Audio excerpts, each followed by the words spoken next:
Donc on a un bloc décoratif avec un fond uni. On peut voir qu'il est possible aussi, bien sûr, de mettre une image. On va aller chercher une image sur le web. C'est l'occasion de vous rappeler qu'il y a sur le web des images que vous avez le droit d'utiliser. Il faut juste savoir comment les trouver. Je vais aller chercher, par exemple, je vais tenter une texture de peau de crocodile pour voir. Ce sera super kitsch, mais comme ça, vous voyez que ça marche. Donc, vous allez dans un navigateur web. Vous allez dans le moteur de recherche bing.com. Donc, j'utilise pas Google ici, j'utilise Bing parce qu'au niveau des images, j'ai plus de chances de trouver des images avec de la haute définition, de la qualité.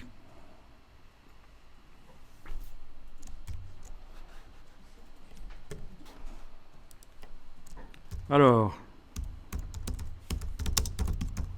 si je tape crocodile texture et que je passe à la partie images, il y en a plein. Mais est-ce que j'ai le droit de les utiliser? Peut-être pas. Exactement, il faut aller dans les filtres ici de recherche et licence. Vous choisissez Creative Commons ou domaine public. Évidemment, il y aura moins de résultats, mais il y a plus de chances que vous ayez le droit de les utiliser.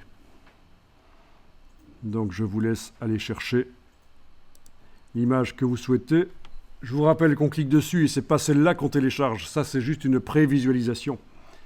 Ce qu'il faut télécharger, c'est l'image haute définition qui apparaît quand vous demandez ici « plus » afficher l'image.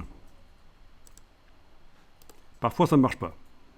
Alors, au niveau du nombre de pixels, je n'ai pas trop été regardant ici. J'ai pris tout ce qui venait. Je n'ai pas demandé des images avec beaucoup de pixels. Et alors, ce qui serait bien, c'est que vous enregistriez l'image dans le dossier links du dossier sur lequel on a démarré.